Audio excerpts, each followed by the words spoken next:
Michigan is a 13.5 point favorite over Maryland this Saturday. They should win, they're expected to win, and then they're expected to lose to Ohio State the following week. But we know, given the history of the game and given how Michigan takes that game seriously and how everyone on that roster at this point is an undefeated record against Ohio State while they're at Michigan, they are going to place special emphasis on that game. They're probably going to play a better game against Ohio State than they have against most teams throughout the year. This is a trap spot. So they need to take this game seriously, to come out healthy, to win, and hopefully win by enough at halftime or third quarter where they can start resting guys and just burn the clock in the fourth quarter, get it out of there, make sure they get back home as quickly as possible to prepare for a monumental program-defining, career-defining game for Michigan under Sharon Moore. So, what's the blueprint? What's the strategy? Well, first and foremost, for Michigan, you got to stick to your guns. Against Ohio State, there might be times where you have to go outside of that box. In fact, there will definitely be times where you have to, if you want to be efficient against that defense and if you want to be efficient against that offense, assuming that Day has learned some lessons from last year's game. Here, that's just not the case because Maryland is not that good. They're not. You are the better team. You are the more physical team. Your defense is better. Your offense is better. Both of your special teams units, from what I understand, are pretty dreadful. But if you can outplay them on offense and defense, special teams can be pretty nullified as long as you don't make mistakes in any other category. It's a lot to ask of Michigan with how mistake-prone this team has been. But I think if you just run the ball, lean on your O-line, and use some RPO to put that defense in conflict, a defense that isn't super disciplined, a team in general that isn't very disciplined, I think you can get out of there with a win, and potentially a big enough win to where later in the game you can start resting your players and make sure they can get at full strength and be at 100% for the game. Another point, another piece of the puzzle, of the blueprint, is preventing havoc plays. Michigan is 11th in havoc rate allowed per game on paper. And that is giving up a 9.5% havoc rate. So 9.5% of their plays on offense are havoc plays, which means an interception, a fumble, a pass breakup, a tackle for loss, or a sack. Given how bad Michigan's receivers are and how much they've turned it over this year, like look at the Northwestern game, for example, that is an amazing havoc rate. What that shows is their defense rarely allows TFLs. They do a great job in pass protection. That's what that shows right there. Their rushing attack is awesome. It is so much better than last year's, even adjusting for the easier strength of schedule. It's important, though, to prevent havoc plays here because you're not always going to play to your ceiling. Sometimes you'll play below it. The O-line hasn't had a really bad game in a while. Not saying they will this year or this game. I mean, this year they've had some bad games, but really after that Oklahoma game, they've been improving every week and gotten better and better and better. For Maryland, defensively, Maryland's defense has Sidney Stewart. They have Zahir Mathis, Cam Rice. They're 58th in havoc plays forced at a 13.2%.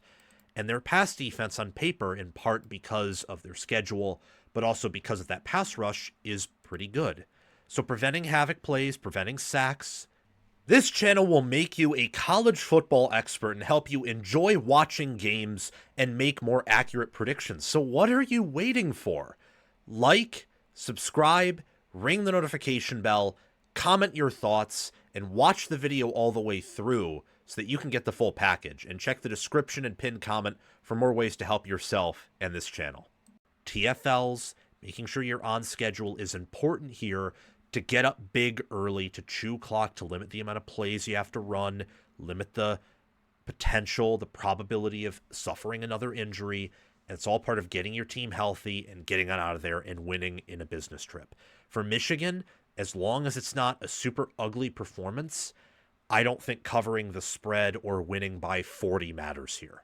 Just look good, play clean football, and win. And sticking to your guns while preventing havoc plays will result in that. Some other things I think involve play sparingly.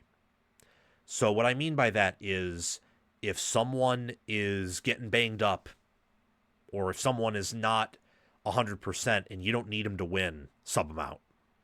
Do not play them. All hands will be needed on deck to beat Ohio State, and that game comes before this game. It does. It would be painful to lose this and beat Ohio State, but it would be more important, I think, to lose this game and then beat Ohio State than, say, win this game, but you lose by multiple touchdowns to the Buckeyes at home, for example. So play sparingly, be careful, be wise, be prudent with the roster that you have.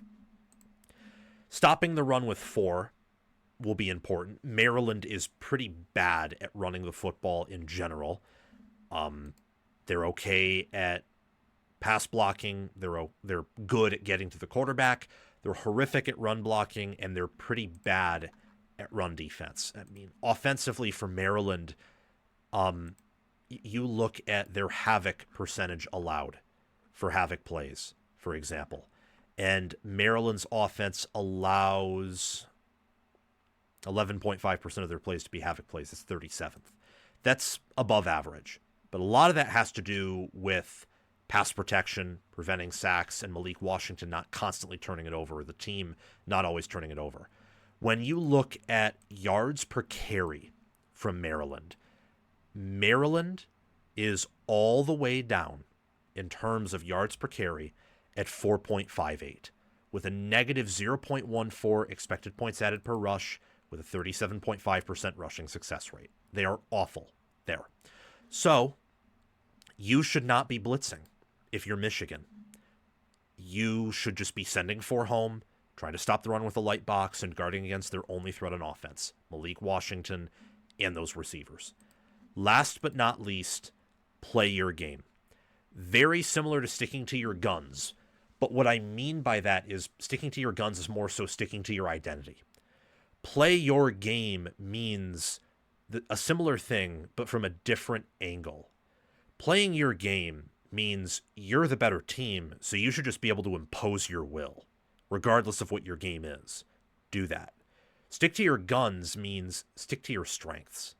So Michigan needs to do both. They need to stick to their strengths here, but they also need to be willing to just look, go forward, play bully ball, be a little bit stubborn at times, not overly stubborn, but play your game and stick to your bread and butter for as much as you can. And since you're the better team, that will likely result in you coming out with a win.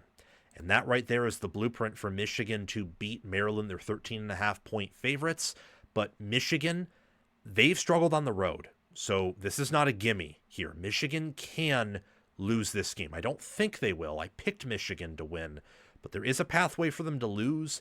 This is the pathway for them to win, and I do think they will come out of here with a win.